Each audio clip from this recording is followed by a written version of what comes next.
Nós falamos até agora, então, nós estávamos conversando a respeito dos procedimentos chamados procedimentos ordinários. Isso, procedimento ordinário, apenas recordando para nós falarmos agora do marítimo.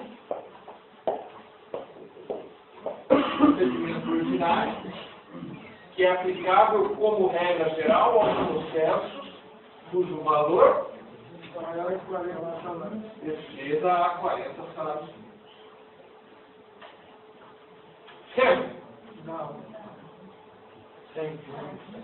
Quando você vira 40 salários mínimos, sempre. É? Isso.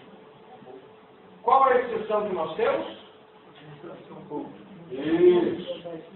Quando houver, quando for parte de um ente da administração pública direta, autárquica ou fundacional, independentemente do valor, qualquer valor, o procedimento também será o procedimento ordinário.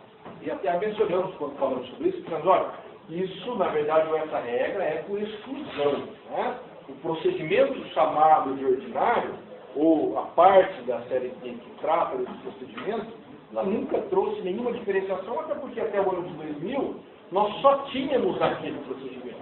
Não havia necessidade de fazer uma distinção ou uma diferenciação. Chegou no ano de 2000, junto com a lei de comissão de conciliação prévia, nós tivemos a instituição aqui de um segundo procedimento.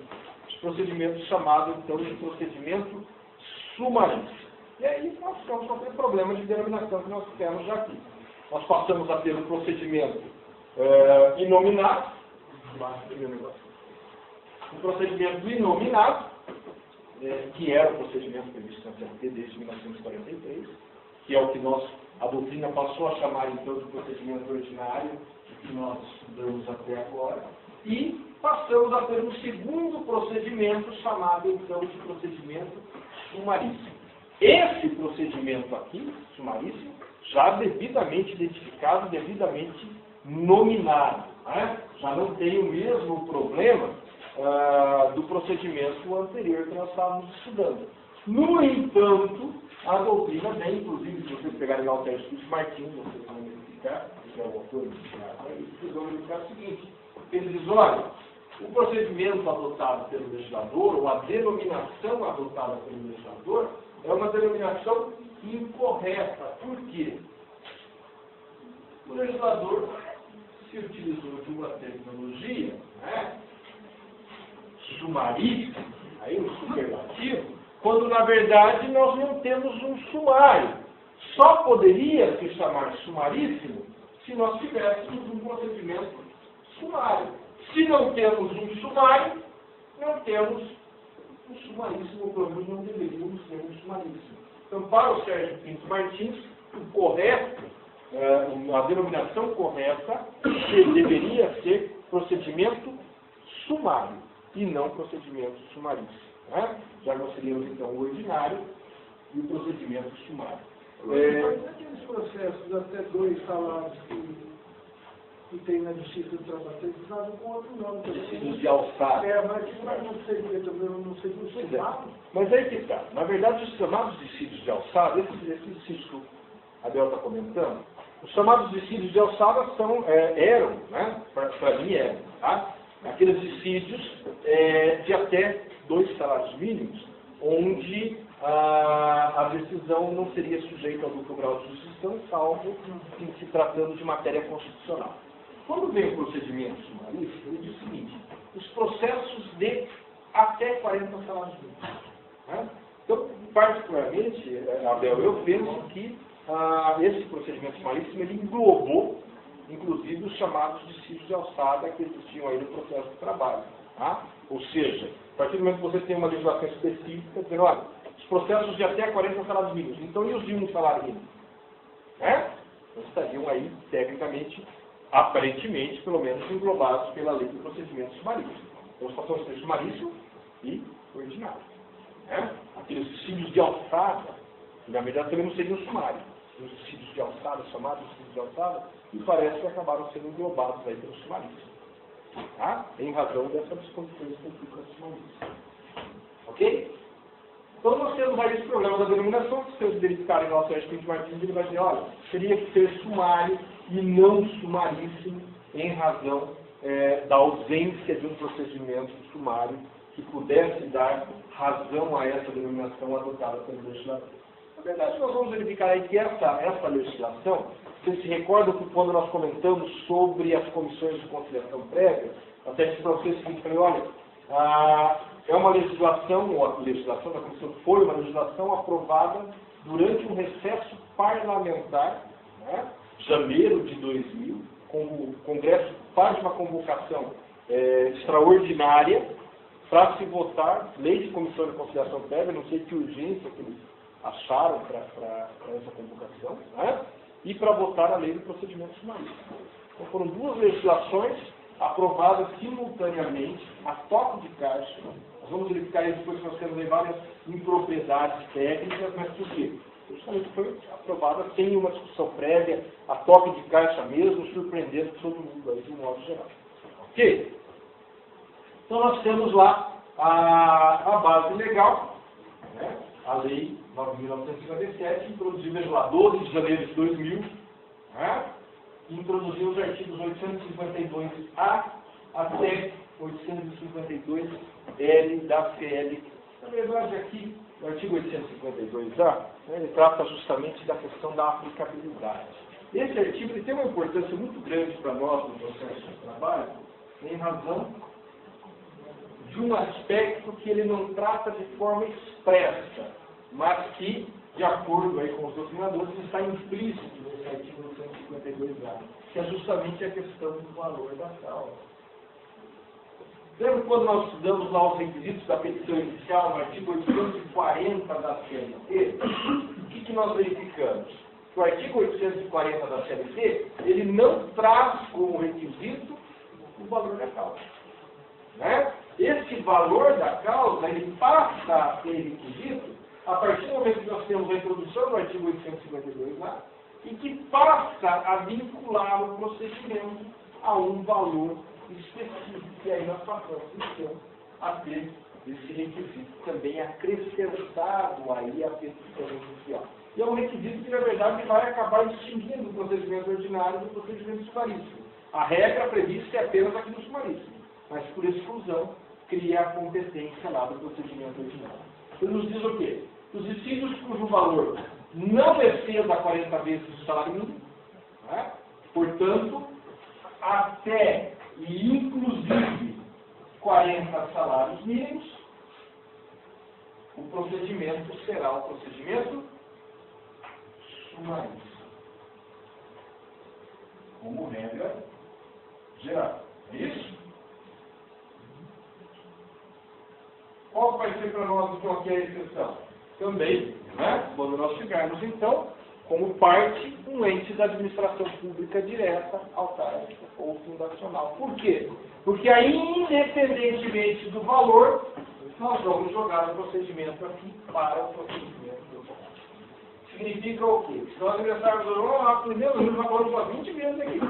Se nós ingressarmos hoje com uma reclamação de 10 salários mínimos contra o município de Londrina, o procedimento será o ordinário. Se nós ingressarmos com uma reclamação de 10 salários mínimos contra o Banco do Brasil, o procedimento será o sumaríssimo. Não é isso? Ok? Se nós ingressarmos com uma ação de 10 salários mínimos contra a Faculdade de Pitágoras, sumaríssimo. Contra a Universidade Estadual de Londrina, ordinário. Se nós ingressarmos com uma reclamação de 100 salários mínimos, ordinário. Sempre. Precisamos saber quem são as partes envolvidas? Não. Portanto, eu só preciso fazer a segunda pergunta. Quem são as partes envolvidas? Quando o processo for de valor inferior a 40 salários mínimos. Ou de até 40 salários mínimos. Né? Se for superior, não precisa saber mais nada. O procedimento será sempre o procedimento ordinário. Ok? O parágrafo único: estão excluídas do procedimento sumaríssimo as demandas em que é parte a administração pública direta, autárquica e fundacional. Né?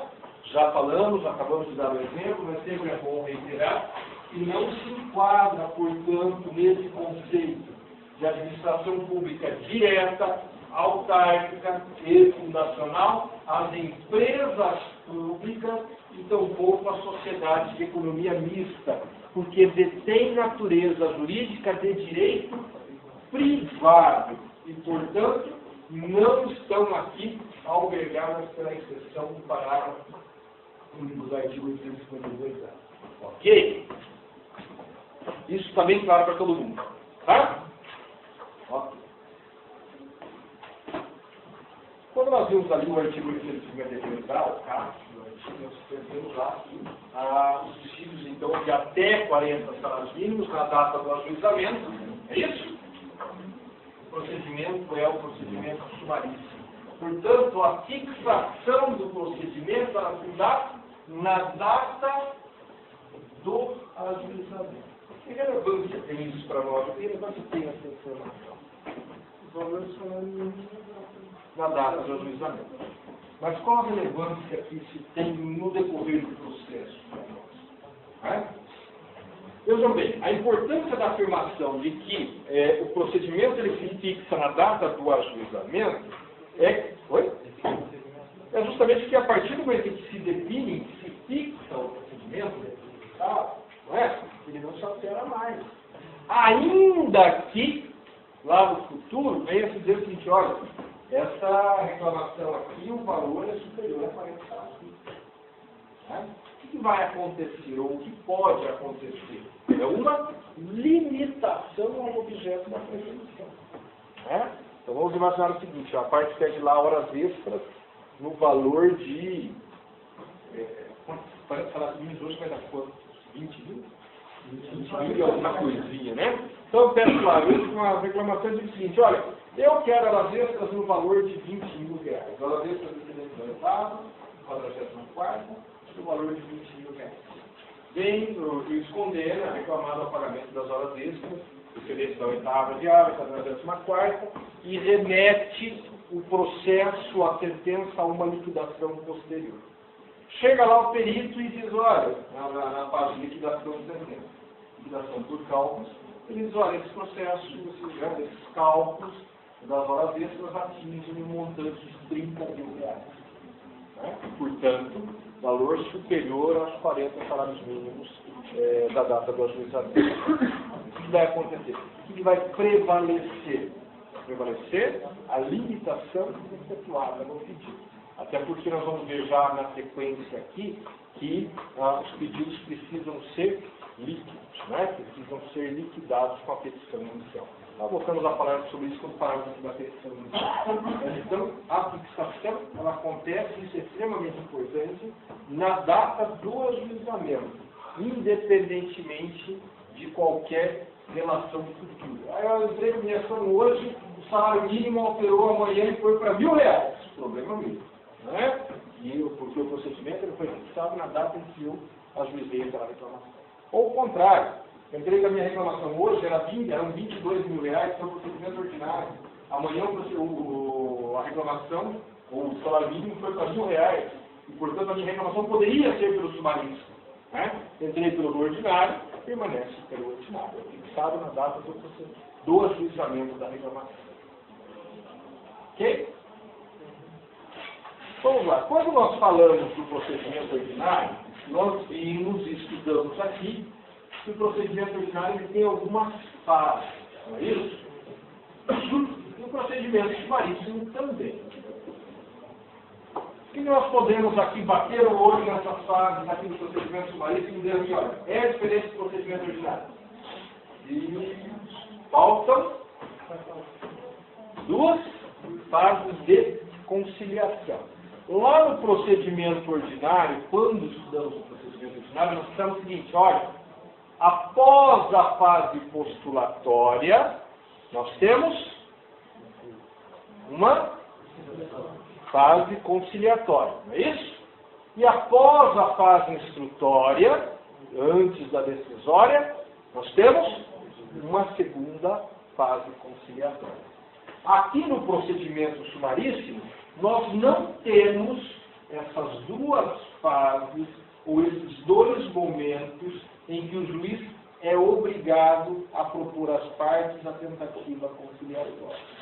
Tá? Ou seja, não existe no procedimento sumaríssimo dois momentos onde o juiz seja obrigado a propor a conciliação sob pena de nulidade. Isso não existe.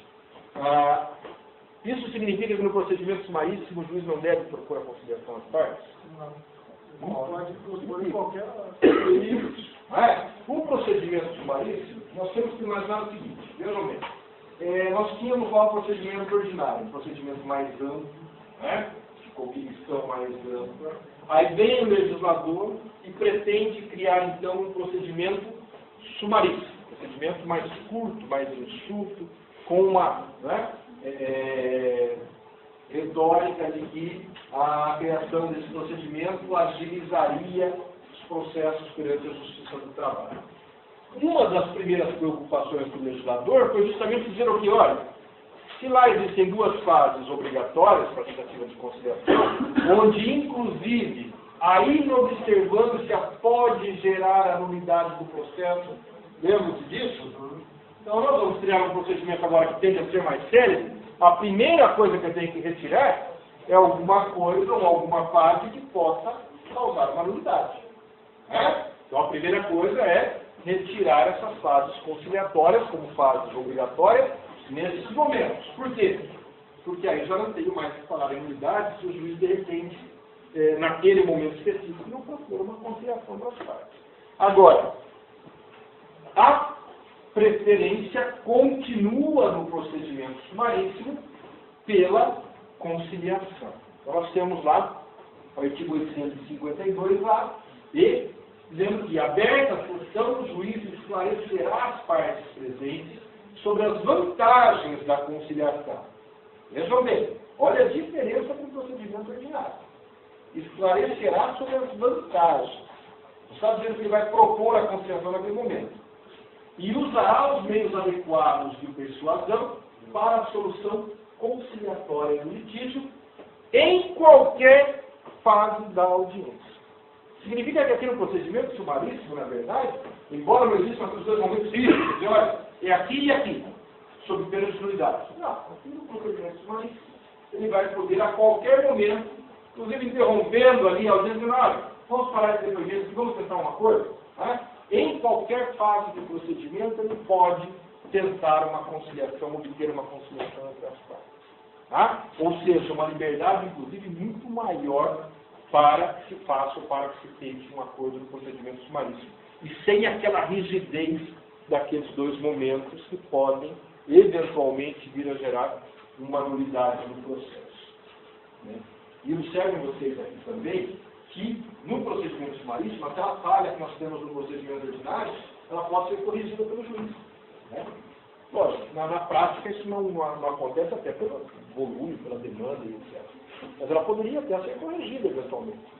Por quê? Porque aqui nada impediria que o juiz recepcionasse a defesa primeiro e depois proporcionasse às partes a tentativa conciliatória. Não há nenhum impedimento para isso no procedimento sumaríssimo. Não haveria perversão da ordem processual se ele fizesse isso no procedimento sumaríssimo. E aí talvez seria um mecanismo para evitar uma renúncia aos direitos trabalhistas, como muitas vezes acontece dentro do procedimento ordinário. Mas aí tem aquela parte dos direitos não se põe isso também, aqui no sumaríssimo, depois também isso vai poder abrir mão daquilo lá. Depois que ele recepcionar, sim, exatamente. Exatamente isso. O juiz poderia, de repente, recepcionar. Exato.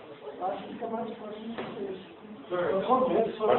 Esse procedimento sumaríssimo, ele não tem, portanto, aquelas duas fases obrigatórias onde o juiz precisa propor a conciliação sob pena de nulidade. Agora, isso não afasta a obrigatoriedade de se tentar a conciliação entre as partes. Qual a diferença? Não existem dois momentos críticos. Dizendo, olha, tem que propor aqui e aqui. Mas a obrigação de propor às partes a conciliação, ela persiste.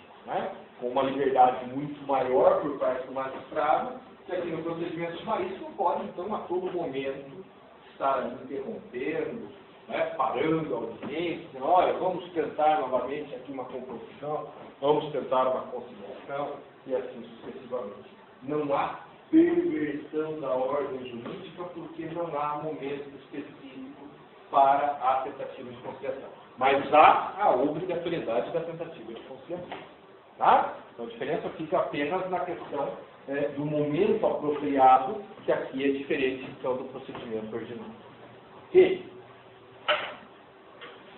quando nós falamos lá no procedimento ordinário, agora por isso que o procedimento sumaríssimo fica muito mais simples para a gente analisar. Nós já falamos lá, né, que nós temos dentro da fase postulatória, petição inicial, notificação e defesa. Particularmente aqui, a notificação ela tem uma certa particularidade, mas a apresentação da defesa ela não sofre nenhuma diferença do procedimento ordinário para o procedimento sumaríssimo. Nós vamos ter particularidades na petição inicial e na notificação. Veja lá o que nos diz o artigo 852-B da CLT. Nas reclamações enquadradas no procedimento sumaríssimo, o pedido deverá ser certo ou determinado e indicará o valor correspondente. O que significa isso? Nós vimos lá todos aqueles requisitos da petição inicial, né, do artigo 840, quando nós falamos do procedimento ordinário. Aqui no procedimento sumaríssimo, todos aqueles requisitos também são aplicáveis para a petição inicial no procedimento que nós agora estamos estudando, com o acréscimo desse novo requisito da petição inicial, que é justamente o requisito da liquidez ou da certeza do pedido, de tal forma que no procedimento sumaríssimo, além de todos aqueles requisitos que nós já estudamos, existe ainda o requisito da liquidez. Ou seja, todos os pedidos precisam necessariamente, ser liquidados necessariamente na petição inicial, sob pena de arquivamento sumário da reclamação. Então vejam que, diferente do procedimento ordinário, aqui nós temos a necessidade do apontamento de valores. E o legislador ele tem que deixar isso muito claro, de tal forma que ele foi até redundante na medida em que ele utilizou as expressões certo, o pedido deverá ser certo, ou determinado, e indicar o valor correspondente. Certo ou certeza já é uma referência à necessidade de indicação de valor. Ele foi redundante justamente para dizer que, olha, eu não quero que façam pedidos ilíquidos. Todos os pedidos precisam necessariamente apontar o valor correspondente. Qual a diferença disso para o procedimento ordinário? Quando nós falávamos do procedimento ordinário, nós tínhamos, ou fôssemos fazer uma reclamação ou um pedido, né, pelo procedimento ordinário, bastaria que nós fizéssemos então uma indicação. Lógico, o pedido precisa ser determinado também no ordinário, mas bastaria a indicação. Então eu poderia fazer o seguinte, olha, pedido pelo procedimento ordinário, de horas extras. Então vamos lá. Causa de pedido. O reclamante trabalhava das 7 às 19, sem intervalo entre a jornada. Ponto final. Causa de pedido. Pedido. Quero as horas extras excedentes da 8ª diária e 44ª semanal. Ponto. Procedimento ordinário estaria perfeito. Por quê? Lá no procedimento ordinário não há necessidade da indicação dos pedidos, dos valores correspondentes, da liquidez dos pedidos. Aqui no procedimento sumaríssimo, eu já teria que fazer o pedido de forma diferente. Por quê? Eu teria que já desde logo indicar ao juiz qual o valor da minha pretensão. Horas extras, né? Excedente da 8ª diária e 44ª semanal, no valor de X. Ou seja, os pedidos precisam ser liquidados. Certo? No caso do... voltando no ordinário, Tá. no sumaríssimo, se você não colocar o título líquido, arquiva o processo. Isso. E no ordinário, se você quiser, vamos supor, você sabe que seu pedido vai dar uns 10, 15 mil reais. Mesmo assim, não colocar o cálculo e voltar ordinário. Tem alguma penalidade depois de ter feito o cálculo? Não teria Dá um valor baixo? nenhuma. Tá? Então, Não há nenhuma penalidade. Pode, É o que pode. normalmente acontece. É possível que normalmente acontece. Tá? Normalmente, na verdade, na prática, isso acontece muito. O advogado já fica ali, o cálculo é meio complicado, então joga um pouquinho a mais e acaba ajudando o procedimento ordinário. Não há nenhuma penalidade. Lógico, salvo uma evidente má-fé da parte, que ficaria um pouco difícil de comprovar, mas aí, né, poderia haver, imaginar hipoteticamente uma penalidade. Mas, teoricamente, é perfeitamente possível que você faça dessa maneira. Mas estou com um aspecto bastante importante. Vocês vejam bem. Vamos imaginar agora o seguinte. Eu fiz a minha petição inicial, tá, e atribuí lá um valor de 30 mil reais. Portanto, o procedimento ordinário. Né? Beleza? Até aí? Então, se o procedimento é ordinário, o pedido precisa ser líquido? Não. Né? Então é só pedir lá, olha, quero horas extras receber da oitava diária e 44ª final. Quero adicionar, lógico, só uma forma de expressão, né? Não posso dizer dessa maneira na pessoa inicial, em terceira pessoa. Eu quero adicionar de salubridade, quero adicionar de periculosidade, tal. E deu a causa um valor de 30 mil reais. Pode acontecer, chegando lá na liquidação da sentença, o perito chegar a contar o valor de 1 milhão de reais. E eu receber esse 1 milhão de reais. Chega lá na execução. Então, na sentença do juiz diz, olha, julgo totalmente procedente a reclamação. Bom, liquidação por cálculos do contador. E aí remete então a liquidação por cálculos, manda o processo para o contador e vem o contador com um laudo e diz, olha, esse processo, ou o valor desse processo é de 1 milhão de reais. E aí? Não tem problema. Por quê? Porque, na verdade, no procedimento ordinário, os pedidos não são líquidos, não é isso? E o valor da causa, isso, vejam bem, no procedimento ordinário, o valor da causa, ele tem apenas, então, somente a função de estabelecer o procedimento no ordinário. Certo? O que significa que quando eu atribuo lá o valor da causa de 30 mil reais, eu não estou dizendo que a minha pretensão é de 30 mil reais. Estou dizendo que a minha ação é pelo procedimento ordinário. Não é causa. É? Agora, vamos imaginar o seguinte. Fiz procedimento sumaríssimo, que é o que nós estamos estudando no momento. Eu vou lá, os pedidos precisam ser aí. Não precisa? Sim ou não? Então eu digo lá, eu quero horas extras. Eu tenho que apontar o valor correspondente já aplicado no meu pedido. Horas extras no valor de 10 mil reais. Reflexos das horas extras no valor de 10 mil reais. Adicional de insalubridade no valor de 10 mil reais. Valor da causa, 30 mil reais. Certo? E aí? Vem o perito na liquidação e diz, olha, esse processo dá, igual aquele outro processo lá, esse processo também dá 1 milhão de reais. E aí, é possível que eu receba esse 1 milhão de reais? Você já tem o valor Sumaríssimo significa justamente delimitação de valores. Portanto, a minha pretensão ela já está devidamente delimitada com a petição inicial.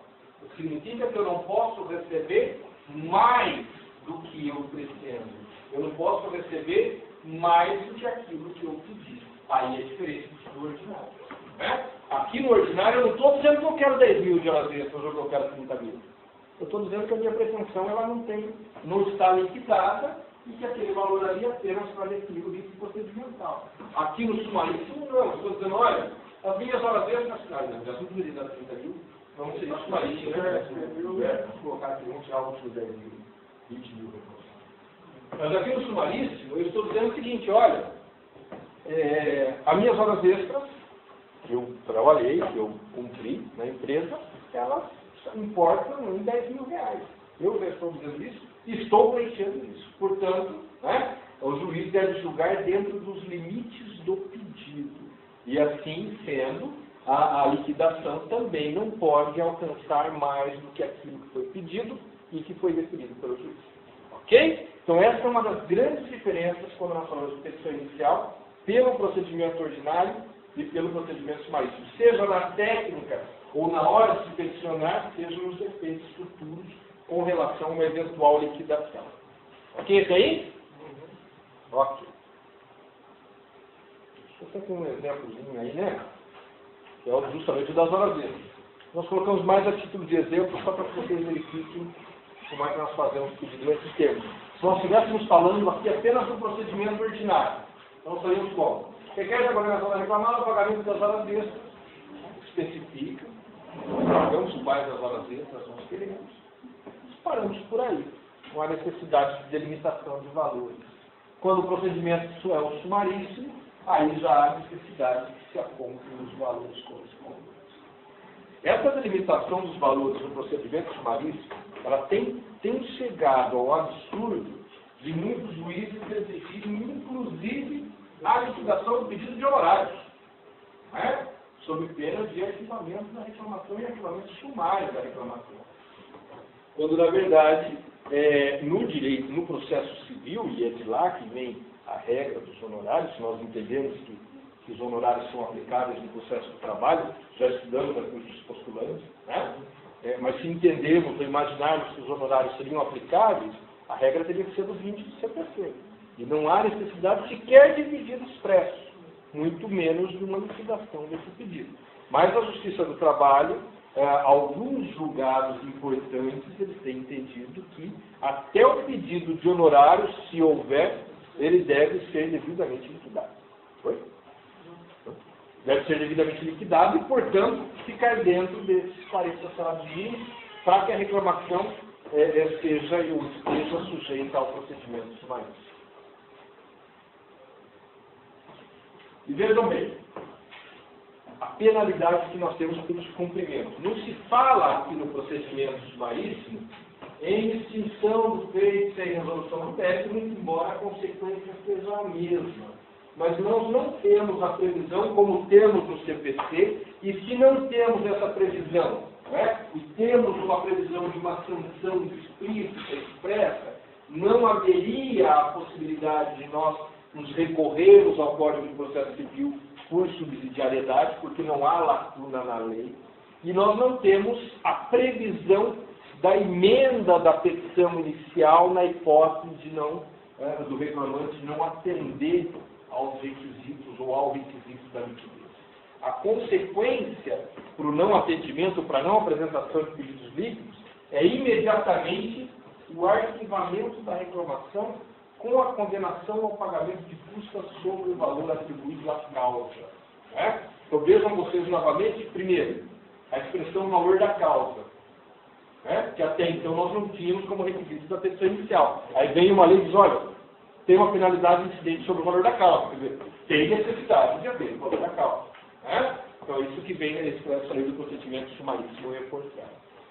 Mas o mais importante para nós aqui é o seguinte, a título de penalidade, sanção, né, o legislador tem imposto o arquivamento sumário da reclamação sem possibilidade, ou pelo menos sem previsão legal, para que a parte emende a sua petição inicial e venha então a suprir aquela falha ou suprir a ausência de apontamento de valores.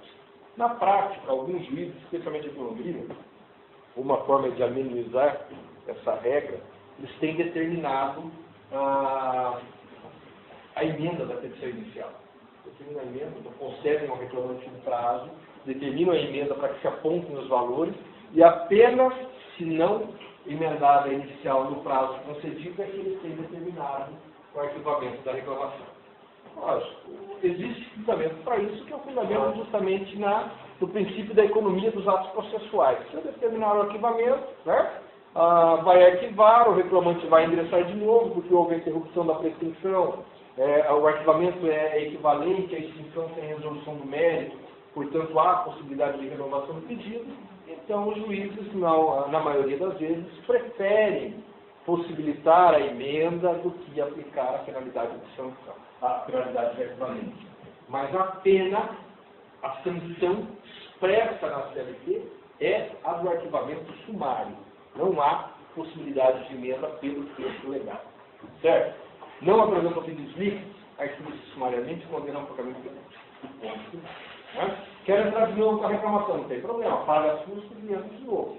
Né? Mas é possível renovar a pretensão. Ok? Aqui nós temos um outro aspecto interessante do procedimento sumarístico, que é o que nós falávamos ali no início da aprovação da lei meio que a toque de caixa, e com isso algumas impropriedades técnicas que o legislador se utilizou aí. Veja o que diz lá, o inciso segundo. Nas reclamações enquadradas sobre o procedimento sumarístico, o inciso primeiro é o que nós acabamos de ver ali, que fala do requisito da PC inicial. Inciso 2. Não se fará citação por edital. Como é que nós chamamos esse ato aqui no processo de trabalho? Notificação. Né? O legislador ali, no afã de aprovar rapidamente essa legislação aí, ele acabou colocando aqui no procedimento sumarístico uma denominação citação, quando na verdade deveria ser utilizada a denominação notificação. É a mesma coisa, na verdade, os efeitos são absolutamente os mesmos, é só uma questão terminológica. Mas não se fará, então, citação por edital, incumbindo ao autor a correta indicação do nome e endereço do reclamado. Vejam, no procedimento ordinário, no procedimento ordinário, nós não tínhamos problema nenhum com a notificação por edital. Né? O réu não encontrado, o reclamado não encontrado, ou aquele reclamado que ofereça embaraços ao recebimento da notificação, ele poderia já, desde logo, ser notificado, então, por edital. Aí vem o procedimento sumarístico e diz, olha, não é possível mais a citação, pode chamar agora, citação por edital. E qual a penalidade para a parte que não observar isso aqui? É a mesma, né? Nós acabamos de ver ali. O não atendimento pelo reclamante disposto nos incisos 1 e 2, né, importa no arquivamento da reclamação e pagamento das custas. Não é isso? A penalidade é a mesma penalidade para a parte que não observa o requisito da liquidez dos pedidos. E aí nós podemos ter aqui um problema sério, não é? Imagine você o seguinte, nós vamos ingressar com uma reclamação contra uma empresa qualquer e no momento em que ingressamos com a reclamação, a empresa se encontra em local incerto e não sabemos, está lá em Limbo, né? Lá perto de Piso, né? E aí, como é que nós fazemos? Procedimento sumaríssimo não permite a citação por edital. E a penalidade é o arquivamento da reclamação. E aí, como é que eu faço? Perco o meu direito de ação? Entro pelo ordinário? Na prática, eu posso dar um jeitinho e entrar pelo ordinário. Né? Mas vamos esquecer o jeitinho brasileiro. Vamos imaginar uma reclamação lá, o cara trabalhou um mês. Né? Trabalhou um mês, recebeu o salário, só faltou pagar para ele ali a rescisão. Um aviso prévio, 2 dozeavos de 13º, 2 dozeavos de prévio, mais nada. Né? Aí ela ganhava um salário mínimo por mês, a reclamação dele estourando dá R$1.000, né? Para forçar muito. Né? E aí? Como é que nós fazemos? O campo moral aqui calculamos o ordinário. Né? Não, brincadeira. Tá? O que nós poderíamos fazer? Nós podemos ter aqui nesse inciso 2, e na verdade, agora depois de muito tempo, né, ingressaram com uma ação direta de inconstitucionalidade, isso aí já estava sendo merecido há muitos anos. Né? Por quê? Porque isso não pode estar ferindo o direito de ação. Né? princípio da inafastabilidade do Poder Judiciário. Porque como é que eu vou fazer se eu tenho essa situação concreta? Tenho uma reclamação de R$1.000 para ingressar. Não tenho condições de encontrar a empresa porque está em local incerto e não sabido. Eu tenho que fazer a notificação por edital. Tenho que fazer a notificação por edital. Não tem outra opção. Então, esse princípio, me parece que ele, né, nessa parte que proíbe a licitação por edital, ele está incorrendo aí numa inconstitucionalidade flagrante. Né? Mas o fato é que está aí em vigência. Os juízes do trabalho, de um modo geral, para aplacar essa discussão e como uma forma de contornar isso, eles têm, de um modo geral, convertido o procedimento de sumaríssimo para ordinário, ainda com valor inferior a 40 salários mínimos, e no ordinário, como se permite normalmente a notificação por edital, aí fazem a notificação da mesma forma. Tá? Mas foi o quê? Um jeitinho também, né? Um mecanismo que eles encontraram para dizer, olha, não vou tratar da questão da constitucionalidade, inconstitucionalidade, e também não vou arquivar para não penalizar mais os reclamantes que têm o seu direito de ação. Então eles convertem, a grande maioria dos juízes tem feito isso, convertido o procedimento de sumaríssimo para ordinário, e lá no procedimento ordinário não há nenhum óbvio que se faça a notificação por edital. Então lá no procedimento ordinário, notifica por edital e o processo corre normalmente. Mas nós temos muito para falar. Outra parte do não corresponde aos infragios e Pois é, aí que está. Até poderia. Só que a partir do momento que a outra parte vem do processo, o que acontece com a citação? Ela não pode citar, né? Que ela pode comparecer para dizer, olha, eu não fui citado, a citação é irregular. Né? Aí pronto, já está citado, não é verdade? Então acaba regularizando, por uma via transversa, a situação. De fato, nós temos então aqui esse óbice a que se faça uma notificação por edital, que o legislador aqui chamou então de citação. Né? Temos apenas uma citação aqui de um professor da Mackenzie falando justamente da questão da inconstitucionalidade. Por outro lado, considerando o procedimento sumaríssimo como de caráter obrigatório aos litígios individuais que não excedam a 40 salários mínimos, o artigo 852b, inciso 2, inegavelmente padece de vício por restringir, ainda que indiretamente, o direito de ação. Veja, quando nós falamos, né, e até ficamos estão propondo pelo ordinário. Parece que o advogado, muitas vezes, ele acaba dando um jeitinho ali, vai para o regime ordinário dele. Agora, o que nós temos que observar é o quê? Não é uma opção da parte ou uma escolha da parte dizer, olha, eu quero o ordinário ou eu quero o sumaríssimo. É um procedimento obrigatório em razão de um aspecto único, ou seja, valor do processo. Então, se o meu processo é de valor inferior a 40 salários mínimos, salvo aquelas exceções dentro público, mas se o meu processo é de valor inferior a 40 salários mínimos, já acabou. O procedimento é o sumaríssimo, mas eu não quero. Eu quero o ordinário. Não adianta, eu não tenho essa opção. Eu não posso manifestar, eu não vou ter a oportunidade de manifestar essa opção. Porque o procedimento, ou o procedimento, será necessariamente o procedimento sumaríssimo. E é justamente nesse aspecto que vem, então, a inconstitucionalidade. Eu não posso fazer a opção pelo ordinário. E, ao mesmo tempo, não posso fazer a citação por edital no procedimento sumaríssimo. E aí eu posso, então, ter justamente uma restrição ao meu direito de ação, que é vedada pelo ordenamento. Inciso, alguém se recorda? 35, acho. Inciso 35 do artigo 5º, né? Da Constituição, que fala justamente, ou que trata justamente do princípio da inafastabilidade do poder judiciário. Isso, né? Se o juiz optar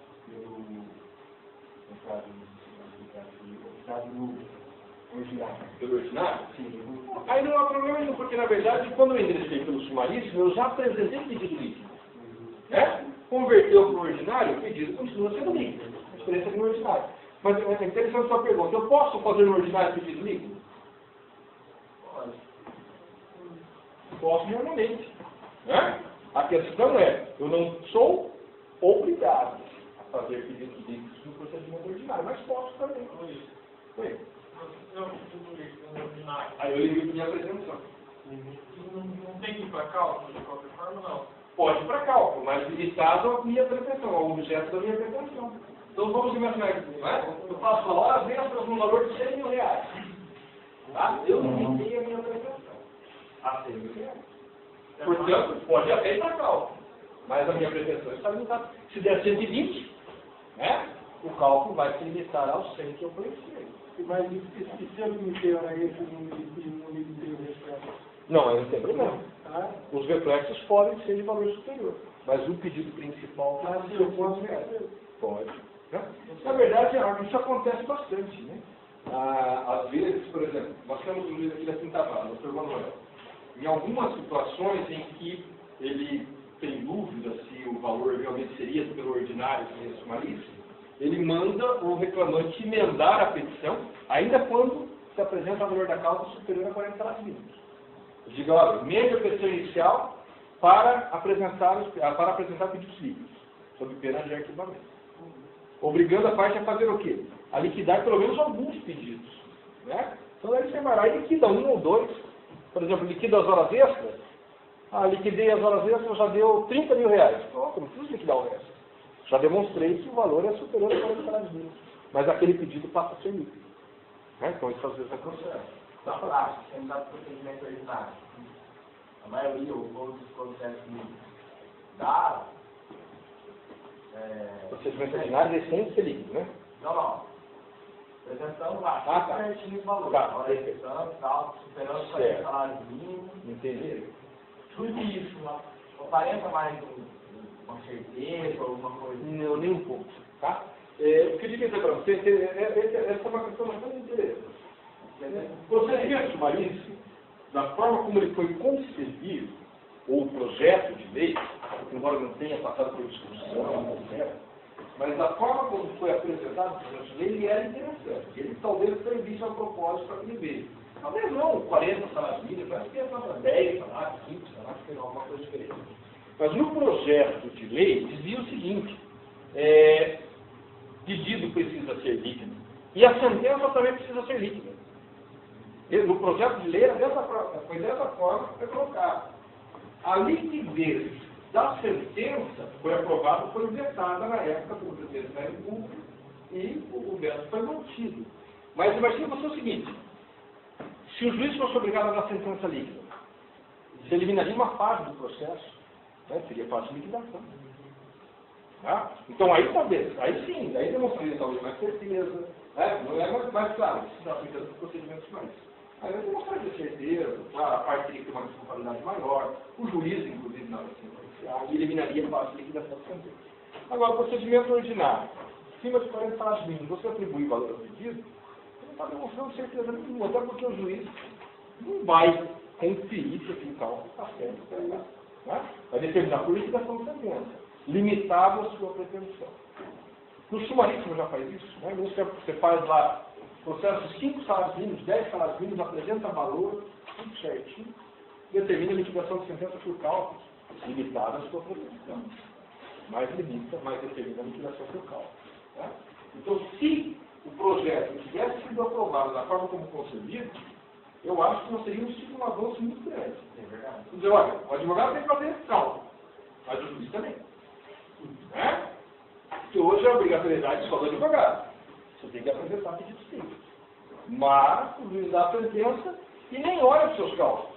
A defesa tem que olhar. A defesa tem que olhar. O juiz olha, né? Liquida por cálculo do contador, limitada a pretensão, se você pedir 10 mil e acabou. Mas vai para cálculo do contador do mesmo jeito. Né? Então, na verdade, não atende o propósito. Eu não acho que esse trabalho não deve ser melhorado nessa parte, por exemplo. Se a defesa não contesta os valores. Eles são dados como certo? Não, normalmente não. Tá? Salvo em algumas situações específicas, como por exemplo, pedido indenizatório. Você pede lá 10 mil de dano moral. Eles não são contestam o valor, já que são 10 mil. Agora você, horas extras, aviso prévio e etc., né, normalmente se manda liquidar. Tá? Normalmente isso deve liquidar na harmonia, ainda que não haja uma contestação específica em relação ao valor. Ok? No procedimento sumaríssimo, no procedimento ordinário, vamos voltar lá, ordinário, como é que nós chamávamos a audiência mesmo? Audiência una. Né? E aí nós vimos que a audiência, embora una, né, muitos juízes acabavam fragmentando a audiência. Nós estamos falando da nossa palavrinha hoje, audiência inicial, audiência de instrução, audiência de julgamento. Aqui no procedimento sumaríssimo, o legislador já teve a preocupação de dizer, olha, eu não quero que fracione. Né? Esse fracionamento é um justado e eu não quero que faça aqui no procedimento sumaríssimo. Então ele passou a tratar não mais de audiência una, mas de audiência única. Para dizer justamente isso, olha, procedimento sumaríssimo não se fracionam as audiências. Né? E, por incrível que pareça, de uma forma geral, os juízes até que tenham observado essa regra do não fracionamento, pelo menos, né, até o julgamento. O julgamento continuam fracionando até porque, e aí é justificado o acúmulo de serviços, o número de processos é muito grande e não permite que se profira a sentença sem audiência. Mas, né, o procedimento sumaríssimo ele fala em audiência única. Prevendo, portanto, a concentração de todos os atos processuais, inclusive o julgamento, em uma única oportunidade, não permitindo dessa forma o funcionamento que se faz lá no procedimento ordinário. Nós falamos, os juízes aqui na Londrina, pelo menos, ou Londrina, nós não podemos reclamar dessa parte. Né? Até o julgamento, realizam as audiências do procedimento sumaríssimo em uma única oportunidade mesmo. Tá? Apenas delegando depois o julgamento para uma outra oportunidade da mesma forma. Mas essa também vai 2 dias depois. Pensa rápido, né? Uma semana, às vezes, né? 2, 3 dias, uma semana, 15 dias no máximo. Não são sentenças rápidas. Mas tecnicamente ela deveria acontecer na audiência. Tá? E nós temos uma previsão na CLT, que nós vamos falar depois quando formos falar de recursos. Nós temos uma previsão na CLT para que o juiz profira apenas o dispositivo da sentença. Não seria tão difícil de acontecer em audiência. Ele pode apenas, na audiência, proferir o dispositivo e deixar a fundamentação para entrar no processo em 48 horas. É interessante isso. Por quê? Porque ele vai lá, faz audiência única. Né? Única. São todos os atos concentrados em uma única oportunidade. Teoricamente, uma causa de menor complexidade. Teoricamente, pode ser pior, né? Mas teoricamente de menor complexidade. Nada impediria que chegasse ao final da audiência e dissesse, olha, em razão de todo exposto, julgo procedente em parte o pedido para condenar a reclamada ao pagamento de horas vistas e adicional de salubridade. Ponto. Fundamentação será juntada nos autos em 48 horas. Acabou. Não precisaria intimar ninguém. Os pais já estariam na audiência e intimar. E juntaria a fundamentação em 48 horas. Né? Não haveria problema. Então não seria tão difícil. E cumpriria o requisito. Agora, é lógico, 48 horas é pouco tempo também, né? Então, nós temos que imaginar que às vezes os juízes fazem lá no dia 10, 15 audiências, 20, então não é uma ou outra vez. Então realmente é uma situação bastante delicada. Mas a previsão é exatamente essa. E, em algumas situações, no procedimento sumaríssimo, eu já vi aqui em Londrina, em poucas situações, mas já vi os juízes proferindo sentença em audiência. Tá? Especialmente dessa forma. Apenas o dispositivo juntando a fundamentação 48 horas depois. Ok? E vejam vocês aqui que nós falamos das impropriedades técnicas dessa lei aprovada e lei tratada de caso. Primeiro falou lá em citação. Agora ele fala aqui, volta a falar em juiz presidente. Né? Que na verdade, em 99, um ano antes, havia as juntas de conciliação e julgamento, com aquela composição paritária, juiz-presidente, juízes vogais, tinham sido extintas pela emenda constitucional de 99. Né? Portanto, no ano de 2000, quando foi aprovada essa legislação, nós já não tínhamos mais essa composição. E aí já não, né? Já fica, não é que fica errado, porque a lei continua tratando, mas fica tecnicamente, uma denominação imperfeita para o juiz do trabalho. Ok? Dê uma olhadinha nesse parágrafo, no artigo 152b, inciso 3. E nós temos uma outra propriedade técnica, que nós temos aqui. Junta de conciliação e julgamento. Né? Que também já havia sido extinta essa denominação um ano antes. E aqui, né, por ocasião da aprovação da lei, nós já falávamos apenas, a lei apenas determinava a denominação de varas de trabalho. Quando o legislador criou o procedimento sumaríssimo, e aí não sei qual a intenção, mas parece até que por uma certa ingenuidade, eles criaram um procedimento para dizer o seguinte: olha, precisamos dar celeridade, está lá na fundamentação, na exposição dos motivos da lei. A Justiça do Trabalho precisa ter mais celeridade nos feitos de menor complexidade. Nós concordamos com isso. Agora, você criar, por lei, um prazo para que o procedimento termine, né, isso me parece que é de uma ingenuidade tremenda. Você dizer, olha, procedimento sumaríssimo. O procedimento sumaríssimo terá que terminar no prazo máximo de 15 dias. É possível isso? Não. Fisicamente não é possível. Nós imaginarmos o seguinte: tem protocolo à reclamação. Em Londrina, por exemplo, nós temos 7 varas de trabalho, você tem que protocolar no distribuidor. O protocolo num dia, o distribuidor vai encaminhar para a vara no dia seguinte. Já perdeu um dia. Né? Chega na vara do trabalho, tem que ser autuado o processo. Aí depois de autuado, pedido de notificação. A parte vai receber a notificação e a audiência não pode transcorrer num prazo mínimo. Prazo.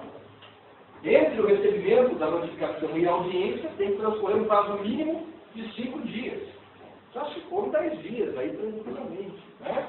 Então, o prazo de 15 dias para o procedimento terminar é um prazo difícil de ser cumprido. Mas o legislador pensou o seguinte: olha, vou criar um prazo, né? E aí eu vou resolver o problema da morosidade da Justiça do Trabalho, pelo menos nos feitos sujeitos ao procedimento sumaríssimo. E, por outro lado, criou aí a obrigação de que os processos terminem em, no máximo, 15 dias e não estabeleceu nenhuma sanção para a hipótese de descumprimento desse prazo. Consequência?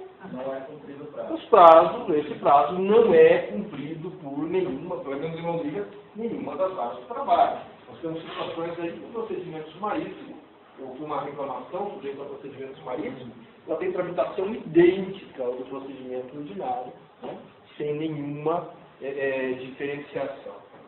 Então, esse prazo, embora existente, ele é um prazo que na prática não tem sido cumprido, justamente porque não se estabeleceu nenhuma sanção para a hipótese de descumprimento. O legislador trouxeria essa previsão achando que resolveria o problema. Na verdade, poderia resolver se ele criasse o quê? Vamos criar mais 10 varas de trabalho em Londrina, vamos contratar mais 100 servidores só para Londrina.